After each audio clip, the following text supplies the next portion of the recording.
अब सबसे पहले तो बात ये करना चाहता हूं कि पाकिस्तान जिस टूर्नामेंट का होस्ट है उसी टूर्नामेंट से फारग हो गया है।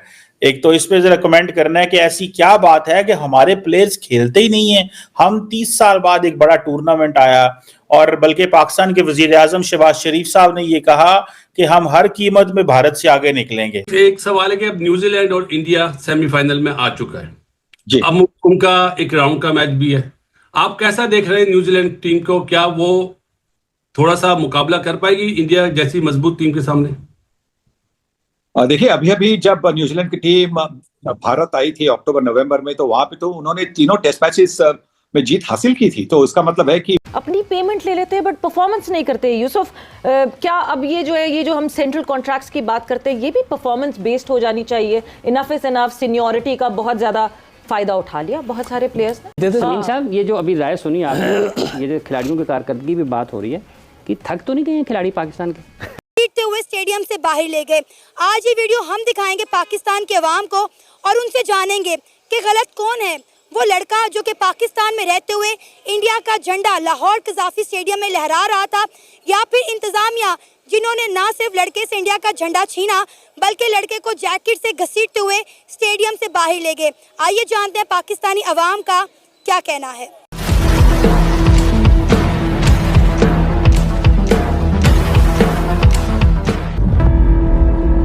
भारत ने पाकिस्तान के खिलाफ 6 विकेट से धमाकेदार जीत दर्ज की है। पाकिस्तान ने दुबई इंटरनेशनल क्रिकेट स्टेडियम में 242 रनों का टारगेट दिया, जिसे भारत ने 42.3 ओवर में 4 विकेट के नुकसान पर हासिल कर लिया। इस तरह से भारत ने पाकिस्तान से अपना हिसाब बराबर कर लिया है। आइए देखते हैं इस पर मीडिया और लोगों ने क्या कहा और मिलते हैं वीडियो के अंत में। उस पे भी बड़े शोर मच रहा था। वो अभी ये बातें चल रही थी कि हम आगे निकलेंगे, पीछे से क्रिकेट टीम जो है वो हार गई। वो इंडियंस बड़े खुश हैं, वो कहते हैं कि अच्छा हमने फैसला किया था, हम नहीं गए पाकिस्तान, हमने दुबई में ही तुम्हें बुला के तुम्हारे साथ जो करना था कर दिया। ताड़ साहब कैसे देखते हैं? आज एनिवर्सरी भी है यूएस रशिया यूक्रेन वॉर की, इसी के ऊपर हमला हो गया है। फ्रांस के अंदर भी रशियन कॉन्सुलेट के ऊपर, जर्मनी में ताड़ साहब इलेक्शन आए। How do you make these development sir? Cheema साहब, पहले तो मैं क्रिकेट के बारे में सोचता हूं बात करूं या ना करूं। हमारी वैसे हिस्ट्री, मैं अभी न्यू जर्सी के जख्मों से अभी तक ठीक नहीं हुआ था। वहां पे इन्होंने 300 पाउंड के खिलाड़ी लेकर आए थे जो कुश्ती और कबड्डी के खिलाड़ी थे, जो क्रिकेट टीम में थे, सिफारशी भर्ती। अभी वो जख्म नहीं थे भरे। फिर वहां पे आपके जो बीमार पाकिस्तानी हैं, उन्होंने पाकिस्तान को प्रमोट करने की बजाय अपने पीरो मुर्शिद के वहां जहाज उड़ाए ऊपर स्टेडियम के। वो जख्म थे मेरे लिए, वो जख्म थे। अब चीमा साहब, आज मुझे सुबह किसी ने भेजा है कि एक ऐसी कौम है जो IMF के खर्चे पे चल रही है। किसी ने एक टैक्स भेजा, पहले तो वो पूछ रहे हैं, PCB sent Imamul Haq to Dubai for 3 million rupees only for 10 scores. 10 run बनाने के लिए 3 मिलियन का खर्चा किया। चीमा साहब अगर ये मेहरबानी फरमाए, क्योंकि पाकिस्तानी बहुत ज्यादा हाई ब्लड प्रेशर के मरीज हैं, हार्ट के मरीज हैं, उन पे रहम फरमाए और क्रिकेट टीम को बंद कर दें, ये मेहरबानी। देखें, आप जब जीतना भूल चुके हो किसी फील्ड में कि हमने जीतना है, नेशनलिज्म भी ना हो, महंगाई भी बहुत हो, यूथ जो है यूरोप के समंदरों में किश्तियों में डूब रही हो, तो मेरा ख्याल है इस तरह के लल्ले तलल्ले करना चाहिए। हाँ, आज मैं भारत का शुक्रिया अदा करना चाहूंगा कि आपने बहुत अच्छा डिसीजन लिया था कि आप पाकिस्तान नहीं आए। वो एक ऐसी टीम है, वो बड़ी संतुलित टीम है, बड़ी ऑलराउंड टीम है। अगर आप उनकी तरफ देखेंगे, बल्लेबाजी में उनके पास डेप्थ है, नंबर 7 नंबर 8 पर अच्छे बल्लेबाज है। उनके पास बॉलिंग भी ऐसी बॉलिंग है जहां पे आपके पास वैरायटी है, न्यू बॉल है, स्पिनर्स उनके पास काफी अच्छे हैं। तो मतलब उनकी टीम तो बहुत अच्छी टीम है। तो मुझे लगता है कि भारतीय टीम को ये कभी सोचना नहीं चाहिए कि न्यूजीलैंड के खिलाफ जो मैच है वो आसान बनेगी। और ये मैच अहम इसीलिए भी है क्योंकि जो टीम ये टूर्नामेंट बड़ी छोटी टूर्नामेंट है, 5 मैच की टूर्नामेंट है। अगर आप फाइनल तक पहुंचे तो हर मैच अगर आप जीतते जाएंगे तो आपका जो रिदम बनता है ना, तो वो अच्छा रहता है। तो अगर आप बीच में अगर हार जाएंगे तो फिर एक थोड़ा सा सेल्फ डाउट पैदा होता है, तो वो नहीं चाहिए। इसलिए भारतीय टीम को संडे को भी ये मैच जीतनी होगी। सर आप क्योंकि दुबई में मौजूद हैं, आपने पाकिस्तान के मैचेस भी देखे होंगे जो कज़ाफी लाहौर में मैच हुए। यहाँ बड़ा पाठा पिच है।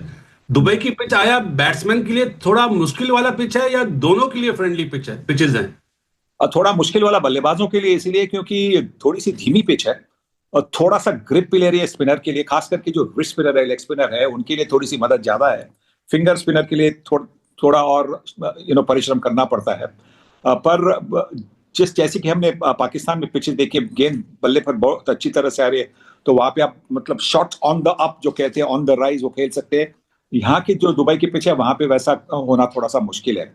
तो इसी की वजह से यहाँ पे बल्लेबाजी के लिए थोड़ा सा अपने आप को समय देना होता है, जहां पे आप अपने आप को सेट कर के फिर बड़े शॉट्स आप लगा सकते हैं। और ये 50 ओवर की मैच है, तो यहाँ पे आप वैसा कर भी सकते हैं। और T20 क्रिकेट में बहुत कम ऐसे मतलब मौका मिलता है, क्योंकि T20 में आपको फटाफट आपको शॉट्स मारने होते हैं, पर 50 ओवर में आपको मिलते 2-4 ओवर मिलते हैं आपको सेट होने के लिए। सर आपने पाकिस्तान टीम के साथ बड़े मैचेस खेले हैं, इंडिया में भी, पाकिस्तान में भी और दुनिया में हर जगह। पाकिस्तान टीम का आपने उरूज देखा है और आप वो बैट्समैन थे जिन्होंने हमारी फास्ट बॉलिंग को बहुत आसानी से झेला।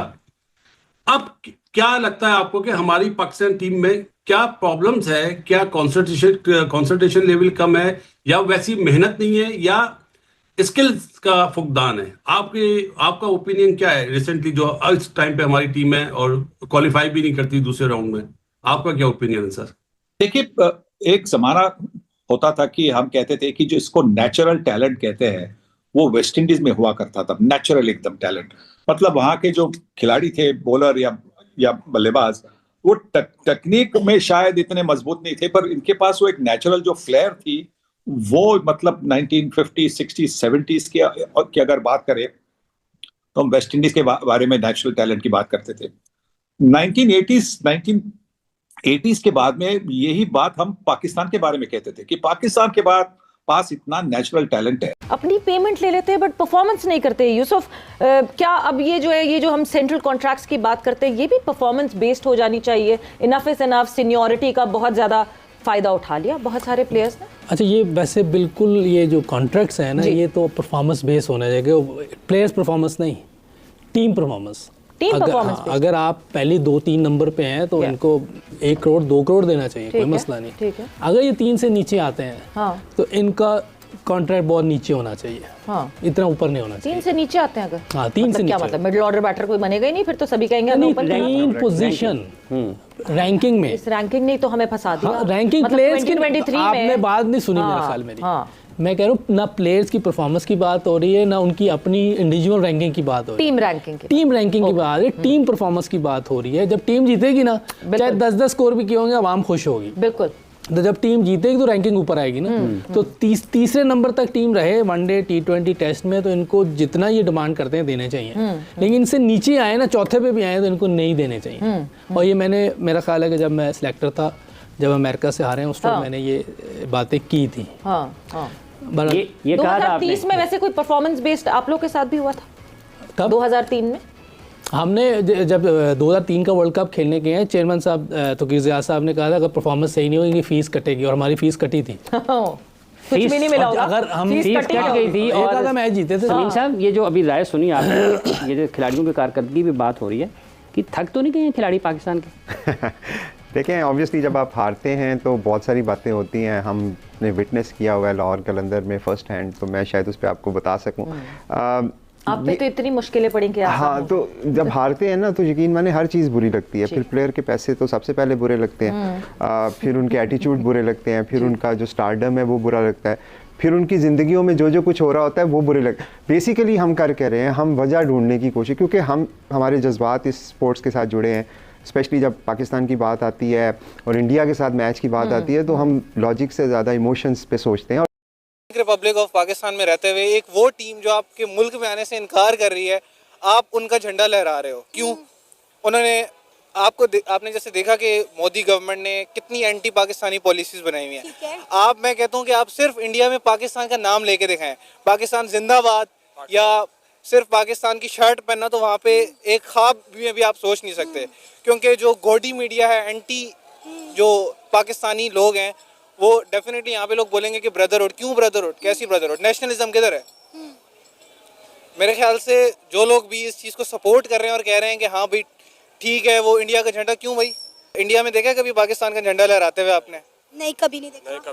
तो ये बनता नहीं है पुलिस का कि उनको, मेरे ख्याल से तो उसको मजीद स्ट्रिक्ट एक्शन होना चाहिए उसके खिलाफ। क्यों उसने किया? आपको नहीं लगता कि खेल की कोई हदूद नहीं होनी चाहिए? देखिए जब आप चैंपियन ट्रॉफी में 7 से 8 टीमों को खिला रहे हैं, सब अपनी अपनी टीम को सपोर्ट कर रहे हैं। आपने मैच के दौरान देखा कुछ लोग इंग्लैंड को सपोर्ट कर रहे थे, कुछ लोग ऑस्ट्रेलिया को सपोर्ट कर रहे थे। अगर लोग इंडिया को सपोर्ट कर रहे हैं तो इसमें गलत क्या है? हमने इंडिया और पाकिस्तान के मैच में भी देखा, बहुत सारे क्रिकेट शायकीन जो थे वो विराट कोहली को चीयर अप कर रहे थे, टीम इंडिया को सपोर्ट कर रहे थे। ऐसा है कि नहीं है?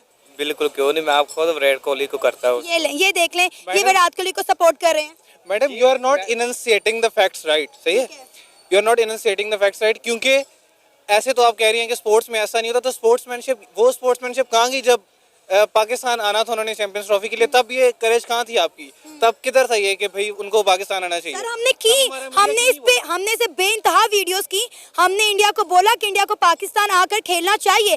आप हमारे चैनल पे जाके देखें, वीडियोस पड़ी हुई हैं उस पे। देखें, ये पाकिस्तान के इंटरेस्ट के खिलाफ नहीं है कि Pakistan is being a host country उनको इनवाइट कर रहा है और उनको सिक्योरिटी इश्यूज है, ठीक है, जो मतलब ये बड़ी अजीब बात है। इशू नहीं। भारत ने साथ ही 2017 चैंपियन ट्रॉफी फाइनल में मिली हार का बदला ले लिया है। लक्ष्य का पीछा करते हुए भारत ने सधी हुई शुरुआत की। कप्तान रोहित शर्मा ने 15 गेंदों पर 20 रन बनाकर पवेलियन पर लौटे। उन्हें शाहीन अफरीदी के 5वें ओवर में बोल्ड किया। इसके बाद कोहली और शुभमन गिल ने शानदार साझेदारी